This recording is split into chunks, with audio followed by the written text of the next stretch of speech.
ಇವತ್ತು ದ್ವಿತೀಯ ಪಿಯುಸಿ ಪರೀಕ್ಷೆಯ ಫಲಿತಾಂಶ ಪ್ರಕಟ ಆಗ್ತಾ ಇದೆ. ಶಿಕ್ಷಣ ಸಚಿವ ಮಧು ಬಂಗಾರಪ್ಪ ಅವರಿಗೆ ಸಿದ್ಧ ಆಗಿದ್ದಾರೆ.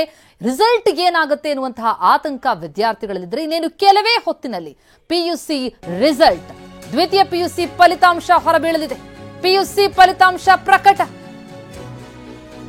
ಕೆಲವೇ ಕ್ಷಣಗಳಲ್ಲಿ ಪಿಯುಸಿ ಫಲಿತಾಂಶ ಪ್ರಕಟವಾಗ್ತಾ ಇದೆ. ಕ್ಷಣಗಣನೆ ಪಿಯುಸಿ ಫಲಿತಾಂಶ ಪ್ರಕಟಕ್ಕೆ ಪ್ರಮುಖ ಘಟ್ಟ. ವಿದ್ಯಾರ್ಥಿಗಳ ಜೀವನದಲ್ಲಿ ದ್ವಿತೀಯ ಪಿಯುಸಿ ಅನ್ನೋದು, ಅದರ ಫಲಿತಾಂಶ ಪ್ರಕಟಿಸುವುದಕ್ಕೆ ಶಿಕ್ಷಣ ಸಚಿವ ಮಧು ಬಂಗಾರಪ್ಪ ಬಂದಿದ್ದಾರೆ. ಅದರ ನೇರ ದೃಶ್ಯಾವಳಿಗಳನ್ನು ನೋಡ್ತಾ ಇದ್ದೀವಿ. ಕೆಲವೇ ಹೊತ್ತಿನಲ್ಲಿ ದ್ವಿತೀಯ ಪಿಯುಸಿ ಪರೀಕ್ಷೆಯ ಫಲಿತಾಂಶ ಪ್ರಕಟವಾಗುತ್ತೆ.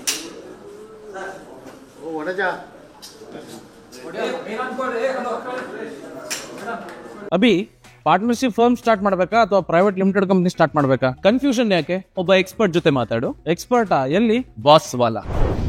ಬಾಸ್ ವಾಲಾ, ಬಿ ದ ಬಾಸ್.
ಇದೇನಾಗ್ಬಿಡುತ್ತೆ, ನನ್ನ ಮೇಲೆ ಕಾನ್ಸಂಟ್ರೇಷನ್ ಬರಲ್ಲ. ಇವಾಗ ಆ ಪೇಪರ್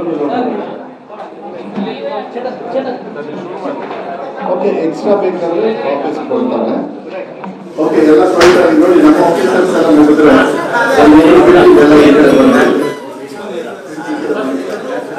ಆಮೇಲೆ ಯಾರು ಮಾತಾಡೋದಿಲ್ಲ. ಎಲ್ಲ ಮಾಧ್ಯಮ ಮಿತ್ರರಿಗೆ ನನ್ನ ವಿಶೇಷವಾಗಿರ್ತಕ್ಕಂಥ ಗೌರವನ ಈ ಸಂದರ್ಭ ಕೊಡ್ತಾ, ಜೊತೆಗೆ ನಾನು ಫಸ್ಟು ಮಾತಾಡ್ಬಿಡ್ತೀನಿ. ಅದಾದ್ಮೇಲೆ ಪ್ರಶ್ನೆನ ಒನ್ ಬೈ ಒನ್ ಎಲ್ಲರೂ ನೀವು ಏನೇನು ಹೇಳ್ತಾರೆ, ಯಾಕಂದ್ರೆ ಕರೆಕ್ಟಾಗಿ ಒಂದೂವರೆಗೆ ಆನ್ಲೈನಲ್ಲಿ. ಸೊ ಮಕ್ಕಳಿಗೆ ಸಿಗೋದ್ರಿಂದ ಸ್ವಲ್ಪ ಅವರು ಗೊಂದಲ ಆಗೋದು ಬೇಡ ಅಂತ ಎಲ್ಲ ಯೂನಿವರ್ಸಿಟಿ ಇದ್ದೇ ಇರ್ತಾರೆ. ಮೊದಲನೇದಾಗಿ ನಾನು ಸ್ಟಾರ್ಟ್ ಮಾಡಿಕೊಳ್ಳ. ಯಾರು ನನ್ನ ಕಡೆ ನೋಡ್ತಾನೆ ಇಲ್ಲ, ಅದಕ್ಕೆ ಹೇಳ್ತಾ ಇರೋದು. ನಾನು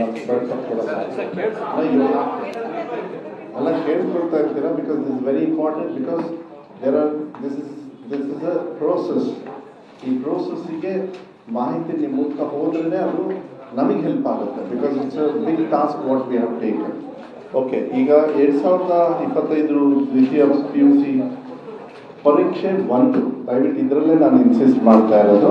ಇದು ಪರೀಕ್ಷೆ 1ದ ರಿಸಲ್ಟ್. ಇನ್ನು 2, 3 ಕೂಡ ಇದೆ. ಸೊ ಅದು ನಾನು ಸ್ಪೀಡಾಗಿ ಹೇಳ್ಕೊಂಡು ಹೋಗ್ಬಿಡ್ತೀನಿ, ಬಿಕಾಸ್ ಕ್ವೆಶನ್ಸ್ ಆಮೇಲೆ ತಗೋಬೋದು. ಇದು 1/3/25 ಸ್ಟಾರ್ಟ್ ಆಗಿ 23/25 ಸುಮಾರು 1171 ಪರೀಕ್ಷಾ ಕೇಂದ್ರಗಳಲ್ಲಿ ಎಕ್ಸಾಮ್ಸ್ ನಡೀತು. ಒಟ್ಟು ಅದು ಮೌಲ್ಯಮಾಪನ ಎಲ್ಲ ಆಯಿತು. ಅದರದ್ದೆಲ್ಲ ಡೀಟೇಲ್ಸ್ನ ಕೊಟ್ಟಿದ್ದೀವಿ. ಇವಾಗಲೇ ಭಾಳ ಮುಖ್ಯ ಏನು ಅಂತ ಹೇಳಿದರೆ, ಸೆಕೆಂಡ್ ಪರೀಕ್ಷೆ ಮತ್ತು ಥರ್ಡ್ ಪರೀಕ್ಷೆ ಡೇಟನ್ನು ಕೂಡ ನಾವು ಇವಾಗಲೇ ಅನೌನ್ಸ್ ಮಾಡಿದ್ವಿ. ಹೋದ ಸತಿ ಹಂಗೆ ಮಾಡಿರಲಿಲ್ಲ. ಹೋದ ಸತಿ ಯಾಕೆ ಮಾಡಿರಲಿಲ್ಲ ಅಂದರೆ, ಫಸ್ಟ್ ಟೈಮು ನಮ್ಮ ದೇಶದಲ್ಲೇ 2ನೇ ಪರೀಕ್ಷೆ ಮತ್ತು 3ನೇ ಪರೀಕ್ಷೆಯನ್ನು 10ನೇ ಕ್ಲಾಸಿಂದು 10th ಸ್ಟ್ಯಾಂಡರ್ಡ್ ಮತ್ತು 12th ಸ್ಟ್ಯಾಂಡರ್ಡ್, ಯಾಕೆಂದರೆ ನನ್ನ ಡಿಪಾರ್ಟ್ಮೆಂಟಿಗೆ ಬರೋದ್ರಿಂದ ನಾವು ಮಾಡ್ತಾ ಇದ್ವಿ. 12th ಸ್ಟ್ಯಾಂಡರ್ಡ್ಗೆ ಅಂದರೆ PUC ಸೆಕೆಂಡ್ ಇಯರ್ PUCಗೆ ಲಾಸ್ಟ್ ಟೈಮು ಒಂದು ಎಕ್ಸಾಮ್ ಆಗಲಿ ಇನ್ನೊಂದು ಎಕ್ಸಾಮ್ ಕೊಟ್ವಿ. ಹೋದ ಸತಿ ಎಕ್ಸಾಮಿಗೆ 24 ಈ ಸತಿ 24/4ಕ್ಕೆ ನಾವು ಸೆಕೆಂಡ್ ಎಕ್ಸಾಮ್ ತಗೋತಾ ಇದ್ವಿ. ಹೋದ ಸತಿ 29/4 ಮಾಡಿದ್ವಿ, ಅಂದರೆ 5 ದಿವಸ ಪ್ರಿಪೋನ್ ಮಾಡಿದ್ವಿ. ಅದನ್ನು ಭಾಳ ಮಕ್ಕಳಿಗೆ ಹೆಲ್ಪ್ ಆಗುತ್ತೆ. ಲಾಸ್ಟ್ ಟೈಮು ಈ ಸತಿ 24/4, ಹೋದ ಸತಿ 5 ದಿವಸ ಲೇಟ್ ಆಗಿದೆ, ಯಾಕೆಂದರೆ ಪ್ರಿಪ್ರೇಷನಿಗೆ ನಮಗೆ ಟೈಮ್ ಇದೆ. ಆದರೆ ಥರ್ಡ್ ಒನ್ ನೋಡಿ ತುಂಬ ಚೆನ್ನಾಗಿದೆ. ಅದು 6ನೇದು 6th ಪಾಯಿಂಟು ಏನಂತ ಹೇಳಿದರೆ, ಲಾಸ್ಟ್ ಟೈಮು 24/6 ಮಾಡಿದ್ವಿ. ಈ ಸತಿ ಆಲ್ಮೋಸ್ಟ್ 18 ದಿವಸ ಮುಂಚೆನೇ ಮಾಡ್ತಾ ಇದ್ವಿ, 18-16 ದಿವಸ, ಅಂದರೆ 9/6ಕ್ಕೆ ಪ್ರೀಪೋನ್ ಮಾಡಿದ್ವಿ ಥರ್ಡ್ ಎಕ್ಸಾಮು. ಯಾಕೆಂದರೆ ಇವಾಗಲೇ ಕೊಡ್ತಾ ಇದ್ದೀವಿ ಮಕ್ಕಳಿಗೆ, ಅವರಿಗೆ ಎಕ್ಸಾಮ್ಸ್ ತೊಗೊಳೋದಕ್ಕೆ, ಮತ್ತೆ ಎಕ್ಸಾಮ್ ತೊಗೊಳೋದಕ್ಕೆ, ಇಂಪ್ರೂವ್ಮೆಂಟ್ ಆಗಿರೋದಕ್ಕೆ. ಯಾರು ಪಾಸ್ ಆಗಿಲ್ಲ, ನಾವು ಯಾರನ್ನೂ ಫೇಲ್ ಅಂತ ಕರೆಯೋದಿಲ್ಲ. ಈಗೇನೇ ನಮಗೆ ಯಾರು ಪಾಸ್ ಆಗಿಲ್ಲ ಅಂತ ಮಾತ್ರ ಹೇಳ್ತಾ ಇದ್ದೀವಿ ಹೊರತು, because exam process is not completely as far as hour board is concern. ಇನ್ನು ಸೆಕೆಂಡ್ ಆಪ್ಷನ್ ಇದೆ, ಥರ್ಡ್ ಆಪ್ಷನ್ ಇದೆ, ಕೆಲವು ಇಂಪ್ರೂವ್ಮೆಂಟ್ ಇದೆ. ಸೊ ನೀವೇನು ಪರ್ಸೆಂಟೇಜ್ ನೋಡ್ತಿದ್ದೀರ ಕೆಳಗಡೆ, ಅದೆಲ್ಲ ತುಂಬ ಬದಲಾವಣೆ ಆಗ್ತದೆ, ಇಂಪ್ರೂವ್ಮೆಂಟ್ ಆಗ್ತದೆ. ಆಮೇಲೆ ಬಿಫೋರ್ ಐ ಸ್ಪೀಕ್, ಎಕೋ ಆಗ್ತಾ ಇದೆಯಾ? ಓಕೆ, ಎಲ್ಲ ಆಫ್ ಮಾಡಿ. ಓಕೆನಪ್ಪ? Okay. Before I speak, last time SSLCಗೆ ಮಾತ್ರ ನಾವು CC ಕ್ಯಾಮ್ರಾವನ್ನು, ಅಂದರೆ ವೆಬ್ಕಾಸ್ಟಿಂಗಲ್ಲಿ ನಾವು ಎಕ್ಸಾಮಿನೇಷನ್ ಮಾಡೋದು. ಅಂದರೆ ಎಕ್ಸಾಮ್ ಪಾವಿತ್ರ್ಯತೆಯನ್ನು, ಸ್ಯಾಂಟಿಟಿ ಆಫ್ ಎಕ್ಸಾಮ್ನ ಕಾಪಾಡೋದಕ್ಕೆ ಕೆಲವು ನಾರ್ಮ್ಸ್ನ ಏನು ಮಾಡಿದ್ವಿ. Last time we had not done for PUC first exam.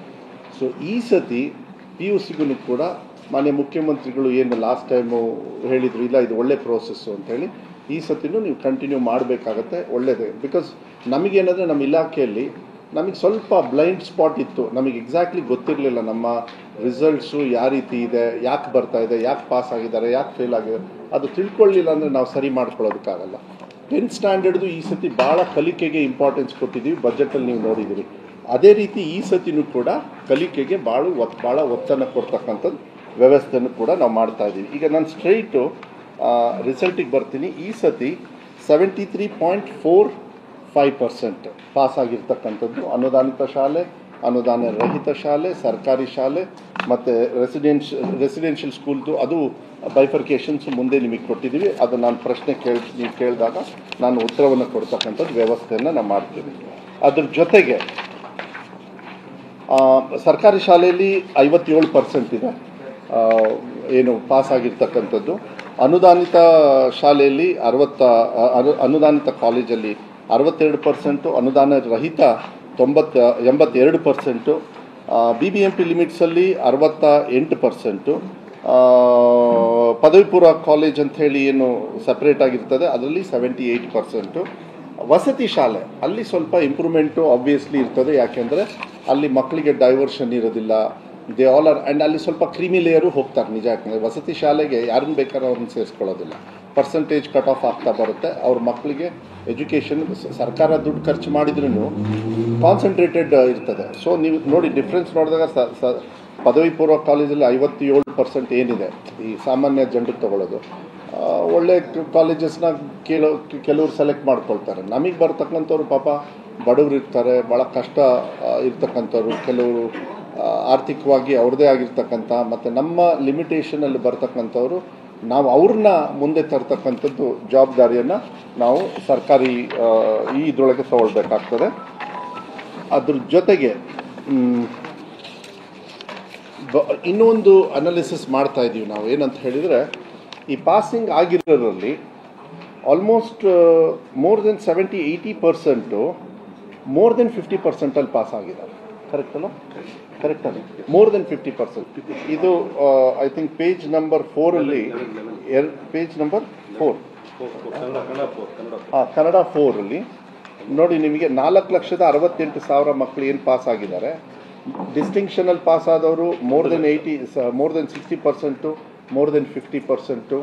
ಅದನ್ನು ನಾವು ಅನಾಲಿಸಿಸ್ ಮಾಡ್ತಾ ಇದ್ದೀವಿ. ನಮ್ಮ ಸರ್ಕಾರಿ ಶಾಲೆಯಲ್ಲಿ ಹೆಂಗೆ, ಅನುದಾನಿತ ಶಾಲೆಯಲ್ಲಿ ಅದನ್ನ ಅನಾಲಿಸ್ ಮಾಡಿ ಯಾವ ರೀತಿ ನಾವು ಆ ಕ್ವಾಲಿಟಿನ ಕೊಡೋದಕ್ಕೆ ನಮಗೆ ಮುಂದಿನ, ಯಾಕೆಂದರೆ we have to take these as example. ಇದನ್ನು ಎಕ್ಸಾಂಪಲ್ ಆಗಿ ತಗೊಂಡು ನಾವು ಇಲಾಖೆನ ಮೇಲ್ದರ್ಜೆಗೆ ತಗೊಳ್ಳೋದಕ್ಕೆ, ಅದು ಟೀಚರ್ ಶಾರ್ಟೇಜ್ ಇದ್ದರೆ ಅದನ್ನ ಸರಿ ಮಾಡ್ತಕ್ಕಂಥದ್ದಿರಲಿ, ಇಲ್ಲ ಟೀಚಿಂಗ್ ಫೆಸಿಲಿಟಿ ಇರ್ಬೋದು, ಅಲ್ಲಿರ್ತಕ್ಕಂಥ ಫೆಸಿಲಿಟಿ ಇದೆಲ್ಲ ಇಂಪ್ರೂವ್ ಮಾಡಬೇಕಂತ.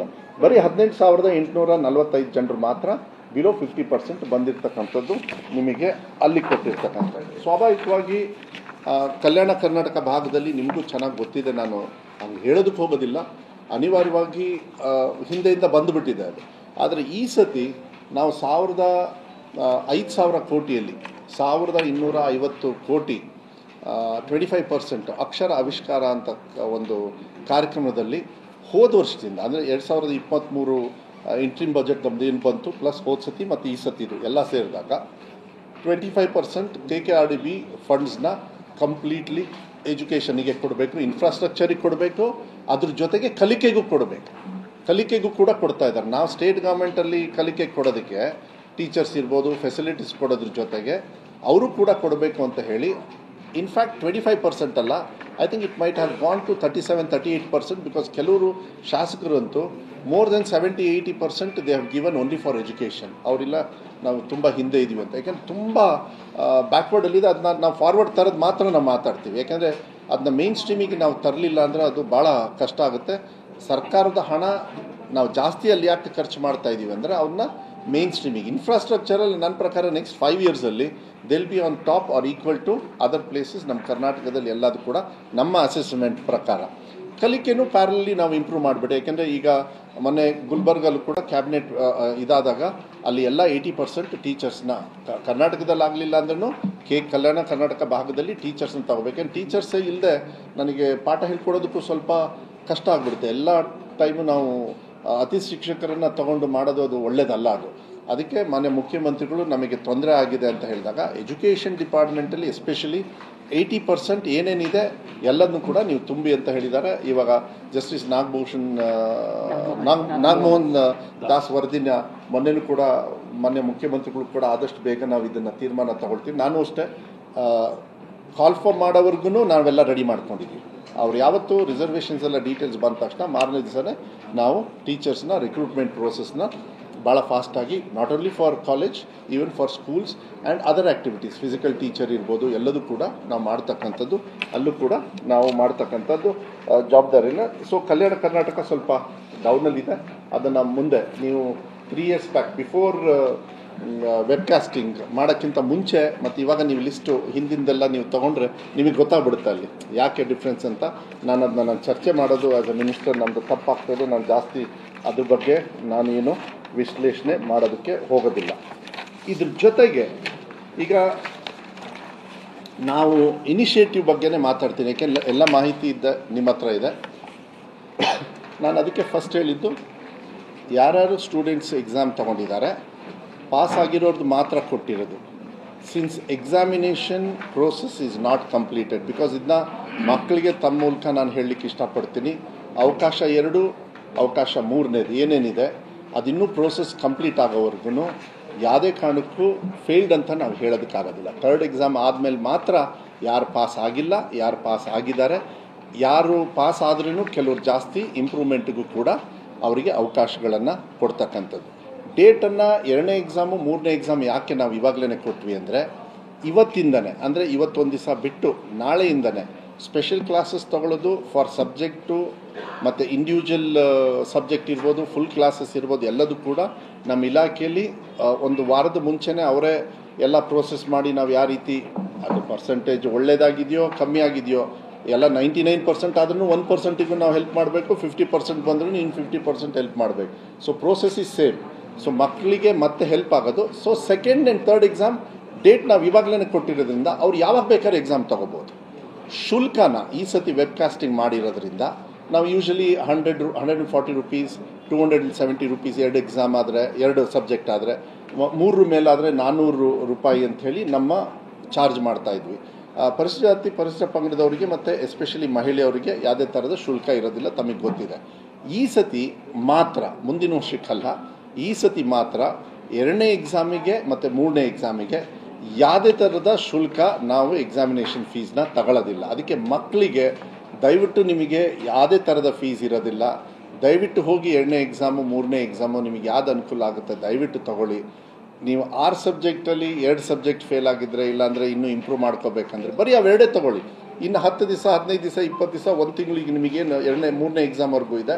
ಮತ್ತೆ ಎಕ್ಸಾಮ್ನ ತಗೊಂಡು ನೀವು ಪಾಸ್ ಆಗಲಿಕ್ಕೆ ನಿಮಗೆ ಅವಕಾಶ ಇದೆ. ಹೋದ ಸತಿ CC ಕ್ಯಾಮ್ರಾ ಇಲ್ಲದೇ ನಾವು ಸೆಕೆಂಡ್ ಆ್ಯಂಡ್ ಥರ್ಡ್ ಎಕ್ಸಾಮ್ ಮಾಡಿದ್ವಿ. ಈ ಸತಿ ತುಂಬ ಸ್ಟ್ರಿಕ್ಟಾಗಿ ಮಾಡಿರೋದ್ರಿಂದ ಟೀಚರ್ಸು ಹೆಲ್ಪ್ ಮಾಡ್ತಾರೆ, ಆಮೇಲೆ ನಂಬರ್ ಆಫ್ ಸ್ಟೂಡೆಂಟ್ಸು ಕಮ್ಮಿ ಇರೋದ್ರಿಂದ ಟೀಚರ್ಸ್ ಎಲ್ಲರೂ ಕೂಡ ಫುಲ್ ಥ್ರಸ್ಟಲ್ಲಿ ಕೊಡ್ತೀವಿ. ಇವಾಗ ಟೀಚಿಂಗು ಅವರಿಗೆ ಎಕ್ಸಾಮಿನೇಷನಿಗೆ ಅನುಕೂಲ ಆಗ್ತಕ್ಕಂಥ ರೀತಿಯಲ್ಲಿ ಆ ಭಾಗದಲ್ಲಿ, ಏಕೆಂದರೆ ಕರ್ನಾಟಕ ಭಾಗದಲ್ಲಿ ಸೆಕೆ ಜಾಸ್ತಿ ಇದೆ.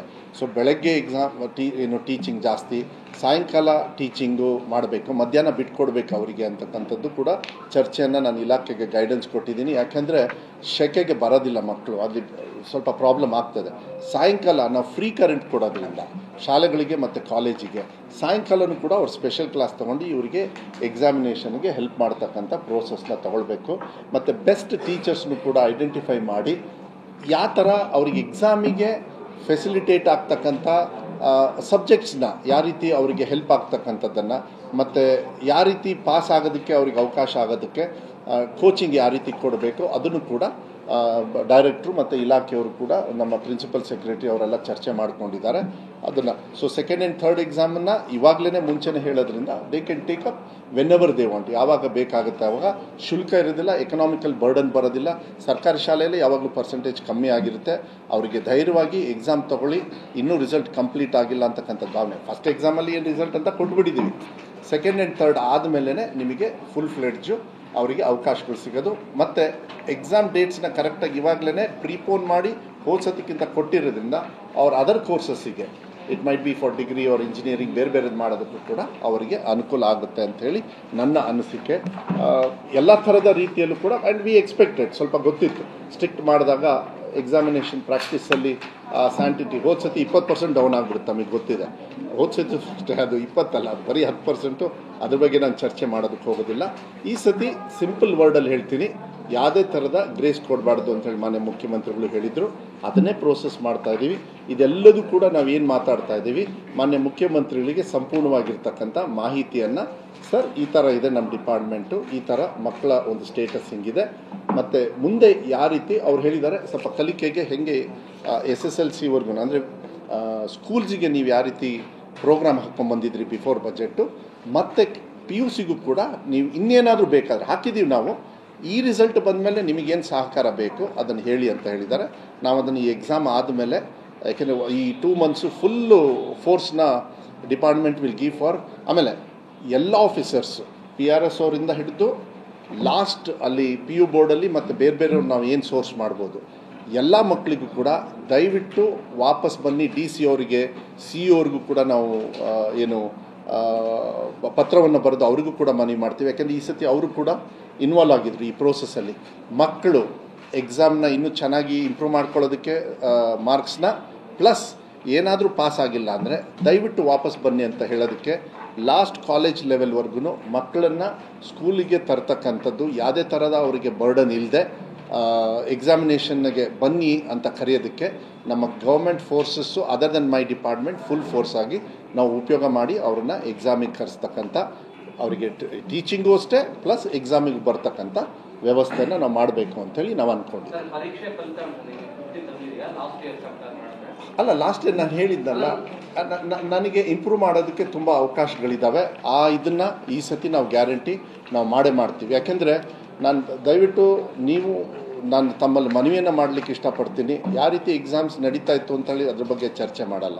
ಈ ಸತಿ ಎಕ್ಸಾಮಿನೇಷನ್ನ ಚೆನ್ನಾಗಿ ಮಾಡಿದ್ದೀವಿ. ಮಕ್ಕಳಿಗೆ ಸಹಾಯ ಹಸ್ತ ಬೇಕು ಅಂಥೇಳಿ ಎದ್ದು ಕಾಣಿಸ್ತಾ ಇದೆ. ಅದನ್ನು ಸಂಪೂರ್ಣವಾಗಿ ನಮ್ಮ ಇಲಾಖೆಯಿಂದ ನಾವು ಏನೇನು ಮಾಡಬೇಕು ನಾವು ಮಾಡ್ತಕ್ಕಂಥ ಜವಾಬ್ದಾರಿ ಆ್ಯಂಡ್ ಇಂಪ್ರೂವ್ ಮಾಡೋದಕ್ಕೆ ತುಂಬ ಇದೆ. ಅದು 1 ವರ್ಷದೊಳಗೆ ಬದಲಾವಣೆ ಮಾಡ್ತಕ್ಕಂಥ ಶಕ್ತಿ ನಮ್ಮ ಇಲಾಖೆಯಲ್ಲಿದೆ, ಅದು ಮಾಡಬೇಕು. ಇಲ್ಲ, ವೇರಿಯೇಷನ್ ನಾನು ಹೇಳಿದ್ನಲ್ಲ, ವೈ ಅಂತ ನಿಮಗೆ ಗೊತ್ತಿದೆ. ನಾನು ಹೇಳ್ತಾ ಇರೋದು ವೇರಿಯೇಷನ್ ಇದೆ. ಹೋದ ಸತಿಗೆ 3 ಎಕ್ಸಾಮು ಆದಮೇಲೆ ಈಗೇನು 11% ಡಿಫ್ರೆನ್ಸ್ ಬರುತ್ತೆ ಫಸ್ಟ್ ಎಕ್ಸಾಮಿಗೆ ನೀವು ಟೋಟಲ್ ತೊಗೊಂಡಾಗ. ಐ ಥಿಂಕ್ ಇನ್ನೊಂದು 3-4% ಗ್ಯಾರಂಟಿ ಇಂಪ್ರೂವ್ ಆಗುತ್ತೆ ಅಂತ ಹೇಳಿ ಗೊತ್ತಿದೆ. 3-4% ಅಂತೂ ಆಗಬೇಕು. ಅದನ್ನು ಪಾಸ್ ಮಾಡೋಕ್ಕಾಗಲ್ಲ. ಮಕ್ಕಳೇ ಅವಕಾಶಗಳನ್ನು ಕೊಟ್ಟು ನಾವು ಮಾಡಬೇಕಾಗತ್ತೆ. ಅದಕ್ಕೆ ಆರ್ಥಿಕವಾಗೂ ತೊಂದರೆ ಆಗಬಾರ್ದು. ಮಕ್ಕಳಿಗೆ ಮನೇಲಿ ದುಡ್ಡು ಕಟ್ಟೋದು ವೇಸ್ಟು ಬೇಕು ಅಂತ ಹೇಳಿದಾಗ ಮಕ್ಕಳಿಗೇನ ದುಡ್ಡಿರಲ್ಲ, ತಂದೆ ತಾಯಿ ಇರ್ತಾರೆ, ದುಡ್ಡು ಕಟ್ಟೋದೆ ಅಂತ ಹೋಗಿ ದನ ಕಾಯಿ ಅಂದ್ಬಿಟ್ರೆ ನೋ, ಬೇಡ, ಏನು ಬೇಡ. ನಾನು ತಂದೆ ತಾಯಿಯವ್ರಿಗೆ ಮನವಿ ಮಾಡ್ತೀನಿ ತಮ್ಮ ಮೂಲಕ ಮಕ್ಕಳನ್ನು ಕಳಿಸಿ. ಅವ್ರು ಇನ್ನೂ ಪಾಸ್ ಆಗಿಲ್ಲ ಅನ್ನೋದು ಒಂದು ಬಿಟ್ಟರೆ, ಫೇಲ್ ಆದವರು ಅಂದರೆ ಯಾರು ಪಾಸ್ ಆಗದೆ ಇರೋರು, ಫೇಲ್ ಅಂತ ನಾನು ಹೇಳೋದಕ್ಕಾಗೋದಿಲ್ಲ. That I can speak only on final third exam ಬಂದಮೇಲೆ. So exam process is totally different. ಆಮೇಲೆ ಈ ಸತಿ ಎಲ್ಲ ಗೊತ್ತಲ್ಲ, ಹೋದ ಸತಿ 100 ಮಾರ್ಕ್ಸಿಗಾಗೋದು, ಕೆಲವುದೆಲ್ಲ ಈಗ 80% ಪ್ರಾಕ್ಟಿಕಲ್ಸು ಇದೆಲ್ಲ ಇದೆ. ಬಟ್ ಲಾಸ್ಟ್ ಟೈಮ್ ಥರನೇ ಅದು ನಾನೀಗ ಹೆಚ್ಚು ಚರ್ಚೆ ಮಾಡೋದಕ್ಕೆ ಹೋಗೋದಿಲ್ಲ. ಮಾನ್ಯ ಮುಖ್ಯಮಂತ್ರಿಗಳು ಇಂಪ್ರೂವ್ ಮಾಡೋದಕ್ಕೆ ಏನೇನು ಮಾಡಬೇಕು, ಗೋ ಆಲ್ ಔಟ್, ಸರ್ಕಾರದಿಂದ ಏನು ಸಹಕಾರ ಬೇಕೋ ನಾವೆಲ್ಲ ಮಾಡ್ತೀವಿ ಅಂಥೇಳಿ ಮಾನ್ಯ ಮುಖ್ಯಮಂತ್ರಿಗಳಿಗೆ ನಿನ್ನೆ ಮತ್ತು ಮೊನ್ನೆ ಅವರಿಗೆ ಬ್ರೀಫಿಂಗ್ ಕೊಟ್ಟು ಪ್ರಿನ್ಸಿಪಲ್ ಸೆಕ್ರೆಟರಿ ಅವರು ಮತ್ತು ಅಡಿಷನಲ್ ಚೀಫ್ ಸೆಕ್ರೆಟರಿ ಅವರು ಹೋಗಿ ಕೂತ್ಕೊಂಡು ಎಲ್ಲ ಹೇಳಿದ್ದಾರೆ. ಮಾನ್ಯ ಮುಖ್ಯಮಂತ್ರಿಗಳು ಹೆಂಗೆ ವಿಧಾನಸೌಧದಲ್ಲೂ ಕೂಡ ಹೇಳಿದರು, SSLC ಮಕ್ಕಳಿಗೆ all the best, no grace marks, same thing will follow. ಇವಾಗ ನಮಗೆ ಗೊತ್ತಿದೆ ಎಲ್ಲೆಲ್ಲಿ ನ್ಯೂನತೆಗಳಿದ್ದಾವೆ ಅಂತ. ಅದಕ್ಕೆ ನಾನು ನಿಮಗೆ ಆ 4th ಪೇಜ್ ಯಾಕೆ ನಾನು ಸ್ವಲ್ಪ ತಮಗೆ ಗಮನಕ್ಕೆ ತರ್ತೀನಿ ಅಂದರೆ, ಮಕ್ಕಳು ಆಲ್ಮೋಸ್ಟ್ ಅಬೌಟ್ 60%, ಐ ಮೀನ್ 90% ಎಲ್ಲ ಮಕ್ಕಳು 90 ಅಲ್ಲ, I think almost 95%, more than 50% ತೊಗೊಂಡಿದ್ದಾರೆ. That is the catch. ಅದೇ ನಮಗೆ ಆ ಫಾರ್ಮುಲಾನ ತೊಗೊಂಡು ಬೇರೆ ಕಡೆಗೆ ಇಂಪ್ಲಿಮೆಂಟ್ ಮಾಡಬೇಕಷ್ಟೆ, ಸೇಮ್ ಡಿಪಾರ್ಟ್ಮೆಂಟ್. ಅಲ್ಲಿ ಏನೇನು ಅಂತೇಳಿ ಈಗಾಗಲೇ ನಾನು ಹೇಳಿಬಿಟ್ಟೆ. ಈಗ ನೆಕ್ಸ್ಟು ಕಾಲೇಜ್ ಶುರು ಆಗೋಷ್ಟಿಗೆ we have to be ready before only. ಎಕ್ಸಾಮಿಗೆ course second exam third exam ಕೊಡೋದು ಇಂಪಾರ್ಟೆಂಟ್ ಅಲ್ಲ, ಅದು ಅವಕಾಶಗಳು ಮಾತ್ರ. ಫಸ್ಟ್ ಒನ್ನಿಗೆ ಯಾವ ರೀತಿ ನಾವು ಮುಂದೆ ತರಬೇಕು ಅಂತೇಳಿ ನಾನು ಇಲಾಖೆಗೆ ನನ್ನ ಮನವಿಯನ್ನು ಕೂಡ ನಾನು ಮಾಡ್ತಾಯಿದ್ದೀನಿ. ಸೆಕೆಂಡ್ ಎಕ್ಸಾಮಿಗೆ ಶುಲ್ಕ ಇಲ್ಲ ಅಂತ ಹೇಳಿದ್ವಿ, ಬಟ್ ಇಲ್ಲಿ ದಂಡ ರಹಿತ ದಿನಾಂಕ, ದಂಡ ಸಹಿತ ದಿನಾಂಕ. See, it's the prerogative of the Honorable Minister to announce. ನಾನು ಇವಾಗ ಮಾಡಿದ್ದೀವಿ, ಅದನ್ನ ಈಗ ರಿವೈಸ್ ಮಾಡಿ ನಾವು ವಿಲ್ ಶೋ. ಅದೊಂದು ಮಾಡಿದ್ರು. ನಾನು ಈಗ ನಾನು ಜೆರಾಕ್ಸ್ ಮಾಡೋದಕ್ಕಲ್ಲ, ಐ ಸೆಡ್ ನೋ, ಮಕ್ಕಳಿಗೆ ನಾವು ಸ್ಟ್ರಿಕ್ಟ್ ಮಾಡಿಬಿಟ್ಟು ಕಲಿಕೆಯಲ್ಲಿ ನಮ್ಮಿಂದ ತೊಂದರೆ ಆಗಿರೋದ್ರಿಂದ ಅವ್ರಿಗೆ ಅವಕಾಶಗಳ ಕೊರತೆಯನ್ನು ನೀಗಿಸಿದ್ದೀವಿ ನಾವೀಗ. ಅವಕಾಶಗಳು ಕೊಡೋದ್ರಿಂದ ಒಂದು ಕಡೆಗೆ ಟೀಚಿಂಗ್ ನೋಡ್ಕೊಳ್ಳಿ, ಮತ್ತು ಆರ್ಥಿಕ ಹೊರೆ ಯಾಕೆ ಹಾಕ್ತೀರಾ? ಎಷ್ಟೇ ದುಡ್ಡು ಖರ್ಚಾದ್ರೂ ನಮ್ಮ ಇಲಾಖೆಯಿಂದ ನಾವು ಮಾಡೋಣ.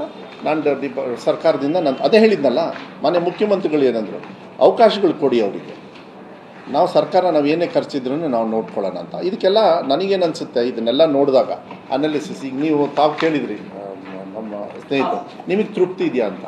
ಇಂಪ್ರೂವ್ ಮಾಡೋದಕ್ಕೆ 100% ಅವಕಾಶ ಇದೆ. ತೃಪ್ತಿ ಅಲ್ಲ, ಯಾಕೆ ಕಮ್ಮಿ ಆಯಿತು, ಅದು ಫೇರ್ ಇನಫ್ ತಾನೆ. That is not A reason. But ನಾವು ಇನಿಷಿಯೇಟ್ ತೊಗೊಳ್ಳೋದಕ್ಕೆ ನನ್ನ ಕಣ್ಮುಂದೆ ನಂದು ಏನು ತಪ್ಪಾಗಿದೆ ಅಂತ ಹೇಳಿ ಕಾಣಿಸ್ಕೊಳ್ಳಿಲ್ಲ ಅಂದರೆ ಹಿಂದಿನವ್ರಿಗೆ ನಾನು ಬ್ಲೇಮ್ ಮಾಡ್ಕೊಂಡು ಕೂತ್ಕೊಳ್ಳೋ. ಆಯಿತು, 2 ವರ್ಷ ಆಯ್ತು ನಾವು ಬಂದು, ಇನ್ನು ಬ್ಲೇಮ್ ಮಾಡ್ತಾ ಕೂತ್ಕೊಳ್ಳ ನಾನು. ಅದಕ್ಕೆ ನಾವೇನು ಮುಂದೆ ಮಾಡಬೇಕು ಅನ್ನೋದೇ ಮಾನ್ಯ ಮುಖ್ಯಮಂತ್ರಿಗಳು ಹೇಳಿದ್ದು. ಅದಕ್ಕೆ ಅವ್ರು ಹೇಳಿದರು, ನೋ, ನೀವು ಯಾವುದೇ ಕಾರಣಕ್ಕೂ ಏನು ಪ್ರಾಕ್ಟಿಕಲಿ ನಿಮ್ಗೆ ಏನು ಕಾಣಿಸುತ್ತೆ ಅದನ್ನು ಇಂಪ್ರೂವ್ ಮಾಡ್ಕೊಳ್ಳಿ, don't try to help them out in examinations ಅಂತ. I think it is fair enough, ನನ್ನ ಅನಿಸಿಕೆ. ಬಟ್ ಒಂದು ದಯವಿಟ್ಟು ನಾನು ತಮ್ಮಲ್ಲಿ ಮನವಿ ಮಾಡ್ತೀನಿ, ನೀವೆಲ್ಲ ಸ್ವಲ್ಪ ನನಗೆ ಹೆಲ್ಪ್ ಮಾಡಬೇಕು. ಮಕ್ಕಳಿಗೆ ಇನ್ನೂ ಎಕ್ಸಾಮಿನೇಷನ್ ಪ್ರೋಸೆಸ್ ಆಗಿಲ್ಲ. I am using this word very technically. ಇನ್ನೂ 2-3 ಅವಕಾಶ ಇದೆ. ಈಗ ನೀವು ಒಲಿಂಪಿಕ್ಸಿಗೋ ಇಲ್ಲ ಯಾವ್ದ್ರಲ್ಲೋ ಮಕ್ಕಳಿಗೆ ಒಂದೇ ಸತಿ ಜಂಪ್ ಮಾಡಿಬಿಟ್ಟು ಕಳಿಸ್ಬಿಡ್ತೀರಾ, ಹೋಗೋ ಇಷ್ಟು ಮಾಡಿದೆ ಇನ್ನೊಂದು ಸತಿ ಹೋಗೋ. ಸೊ ಆ ಮ್ಯಾಟ್ರಲ್ಲೇ ಅದೇ ದಿವಸ ಅದೇ ಅವರಲ್ಲಿ ಜಂಪ್ ಮಾಡಿಸಿ ಅವ್ರು ಗೋಲ್ಡ್ ಮೆಡ್ಲೋ, ಇಲ್ಲ ಬ್ರಾನ್ಸ್ ಇರೋರು ಗೋಲ್ಡ್ ಮೆಡ್ಲೋ, ಇಲ್ಲ ಗೋಲ್ಡ್ ಮೆಡಲ್ ಅವ್ರನ್ನ ಅಂದರೆ ಗೋಲ್ಡ್ ಮೆಡಲ್ ತೊಗೊಂಡವ್ನು ಅಲ್ಲೇ ಇರ್ತಾನೆ, ಬಟ್ ಬೇರೆಯವ್ರನ್ನ ಅವ್ರು ಬೀಟ್ ಮಾಡಿ ಅವಕಾಶಗಳು ಕೊಡಬೇಕು ಅನ್ನೋದು ಒಂದು ಬಿಟ್ಟರೆ ಇನ್ನೇನಿಲ್ಲ. ಸರ್, ಈಗ ನೀವೇ ಹೇಳಿದ್ರಿ 2 ಸರಿ ನಾವು ಇನ್ನೂ ಅವಕಾಶ ಇದೆ ಮಕ್ಕಳಿಗೆ ಇಂಪ್ರೂವ್ಮೆಂಟ್ ಮಾಡೋದಕ್ಕೆ ಅಂತ. ಬಟ್ ಈಗ 3ನೇ ಸರಿ ಬರೆಯುವಂಥವ್ರಿಗೆ CET ಕ್ಲಿಯರ್ ಆಗಿ ಹೇಳ್ತಾ ಇದ್ದಾರೆ ನಾವು ಅವಕಾಶ ಇಲ್ಲ ಅಂತ. ಅರ್ಥ ಆಗಲಿಲ್ಲ. ಈಗ ನೀವು 2 ಸರಿ ಎಕ್ಸಾಮ್ ಬರಿತಾ ಇದ್ದೀರಾ, 2 ಬರೋದವ್ರಿಗೆ ರಾಂಗ್ ಅಲ್ಲಮ್ಮ. ಇಲ್ಲ, ಒಂದು ನಿಮಿಷ ಇದನ್ನ ತಗೊಳಕ್ ಹೋಗ್ಬೇಡಿ. ಯಾಕೆಂದ್ರೆ ಅವಕಾಶಗಳಿದೆ, ನೀವಿಲ್ಲ ಅಂತೇಳಿ ಹೇಳಿದ ತಕ್ಷಣ ನನಗೆ ಕನ್ಫ್ಯೂಷನ್ ಆಗ್ಬಿಡ್ತೀವಿ.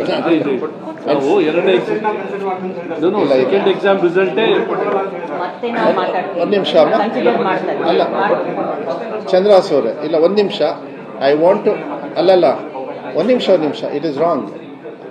ಅದಕ್ಕೆ ನಾನು ಹೇಳ್ತಾ ಇರೋದು, ನಿಮಗೆ ಬೈ ಚಾನ್ಸ್ ಅವಕಾಶ ಇದೆಯಲ್ಲೋ ನಾನು ಅದನ್ನ ಏನೂ ರಿಯಾಕ್ಟ್ ಮಾಡೋಕ್ಕೆ ಹೋಗಲ್ಲ ಅನ್ಲೆಸ್ ಐನೋ. ಯಾಕೆ ನಾನು ಡೇಟ್ ಇವತ್ತೇ ಕೊಡ್ತಾ ಇದ್ದೀನಿ ಅಂದರೆ, ಅವಕಾಶ ಇಲ್ಲ ಅಂದರೆ ನೀವು ಸೆಕೆಂಡ್ ಎಕ್ಸಾಮೇ ತೊಗೊಂಡು ಯು ಹ್ಯಾವ್ ಟು ಪಾಸ್, ಕರೆಕ್ಟಾ? ಇಲ್ಲ ಅಂದರೆ ಅವಕಾಶ ಇದೆ ಅಂದರೆ ಅಲ್ಲ, ಅವಕಾಶ ಇರಲಿ, ಕೊಡೋಣ ಅವಕಾಶ. CET ಅವ್ರಿಗೂ ಮಾತಾಡೋಣ, ಅದೇನು ಇದಂತ ಹೇಳಿಲ್ಲ. ಅವಕಾಶ ಇದೆ ಅಂದಾಗ ಅಟ್ಲೀಸ್ಟ್ 9th ನೋಡಿ. ಲಾಸ್ಟ್ ಟೈಮ್ ನೀವು ನೋಡಿ, ಅದರೊಳಗೆ 24th 9th we have advanced almost 16 days before. Last time ನೀವೆಲ್ಲ ಕೇಳಿದ್ರಿ ನನಗೆ, ಈ ಸೆಕೆಂಡ್ ಎಕ್ಸಾಮ್ ಮನ್ಸಿಗೆ ಬಂದಂಗೆ ಹೇಳ್ತೀರಾ, ಇಲ್ಲ ಮುಂದಿನ ವರ್ಷ ಫಸ್ಟ್ ಟೈಮ್ ನಾವು ಮಾಡ್ಬೇಕಾದ್ರೆ. ಯಾಕೆಂದ್ರೆ ಕೆಲವ್ರು ಹೋದ ಸತಿ ನಂಗೆ ಕೇಳಿದ್ರು, ಹೇಮಂತ್ ಅವರು ಲಾಸ್ಟ್ ಟೈಮ್ ಹೇಮಂತ್ ಅಲ್ಲ ಜಯಂತ್ ಸಾರಿ ಲಾಸ್ಟ್ ಟೈಮು ನೀವು ಯಾರಿಗೆ ಗೊತ್ತಿಲ್ಲ ಲಾಸ್ಟ್ ಟೈಮ್ ಕೇಳಿದ್ದು ನೀವು ಥರ್ಡ್ ಎಕ್ಸಾಮ್ ಮನ್ಸಿಗೆ ಬಂದಂಗೆ ಕೇಳ್ತೀರಾ ಹಾಕ್ತೀರಾ ಅಂತ ಎಷ್ಟು ನಾವು ವರ್ಕೌಟ್ ಮಾಡಿದ್ದಾರೆ ಅಂದರೆ ಹೋದ ಸತಿ ಇದೆಲ್ಲ ತಗೊಂಡು ಇವಾಗಲೇ ಕೊಡಿ a child can not don't have to take second third ತಗೋಬೋದು ಬಟ್ ನಾನು ಹೇಳೋದು ಹಂಗಲ್ಲ ಅವಕಾಶಗಳನ್ನು ಯಾವುದು ಕಳ್ಕೊಳ್ಬೇಡಿ ಎಲ್ಲದನ್ನೂ ತಗೊಳ್ಳಿ ಅಂತೇಳಿ ನಾನು ರಿಕ್ವೆಸ್ಟ್ ಮಾಡ್ತಾ ಇದ್ದೀನಿ ಅಷ್ಟೇ. ಹಾಂ, ಈ ವರ್ಷ ಮಾತ್ರ, ಯಾಕೆಂದರೆ ಸ್ವಲ್ಪ ಸ್ಟ್ರಿಕ್ಟು ಮತ್ತು ನಮ್ಮ ನೋಂದಣಿಗಳನ್ನು ಒಂದು ವರ್ಷಕ್ಕೆ ಕರೆಕ್ಟ್ ಮಾಡ್ಕೊಳ್ಳೋದಕ್ಕೆ ಇದೆಲ್ಲ. ಸೊ ಈ ವರ್ಷ ಮಾತ್ರ ಏನು ಎಕ್ಸಾಮಿಗೆ ತಗೊಳ್ತಾರೆ, ಪಾಸ್ ಆಗಲಿಕ್ಕೆ ಎಕ್ಸಾಮ್ ತಗೊಳ್ತಾರೆ, ಸೆಕೆಂಡ್ ಆ್ಯಂಡ್ ಥರ್ಡ್ ಎಕ್ಸಾಮ್, ಅವ್ರಿಗೆ ಯಾವುದೇ ಥರದ ಶುಲ್ಕ ಇರೋದಿಲ್ಲ, ಪರೀಕ್ಷಾ ಶುಲ್ಕ.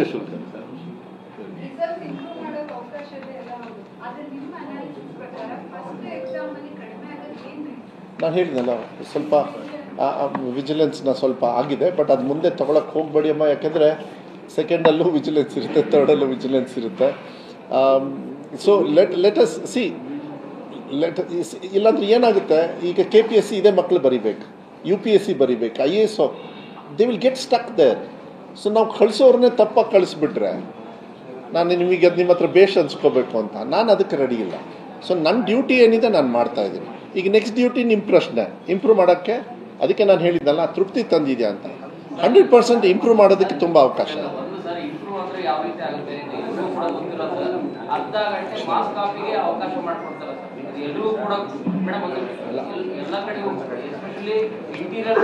ಈಗ ಐ ವಿಲ್ ಟೆಲ್, ಈ ಸತಿಗೆ ಆ ಥರದಕ್ಕೆ ಅವಕಾಶಗಳು ನಾನು ಕೊಟ್ಟೆ. ಎಷ್ಟು ಟೈಟ್ ಮಾಡ್ತೀರಾ ಪರೀಕ್ಷೆನ ಚೆನ್ನಾಗಿ ಮಾಡ್ಬೇಕು ಅಂತ ಹೇಳಿ ಹಾಫ್ ಅನ್ ಅವರ್ ಎಲ್ಲ ವೆಬ್ ಕಾಸ್ಟಿಂಗ್ ಕೂಡ ಕಟ್ ಮಾಡಿ ಅವಕಾಶ ಮಾಡಿಕೊಡ್ತಿದ್ದಾರೆ. ಇಲ್ಲ ಆರೋಪಕ್ಕೂ ಅದು ಸಾಬೀತಾಗೋದಕ್ಕೂ ಭಾಳ ಡಿಫ್ರೆನ್ಸ್ ಇರುತ್ತೆ. ಈ ಥರ ಆರೋಪ ನೀವು ಎಲ್ಲೇ ಕೊಟ್ರೇನು ಅವ್ರ ಆಫೀಸರ್ಸ್ ಮೇಲೆ ನಾನು ಎಲ್ಲ ಥರದ ಆ್ಯಕ್ಷನ್ ತಗೋತೀನಿ. ಅಲ್ಲ, ಒಂದು ನಿಮಿಷ.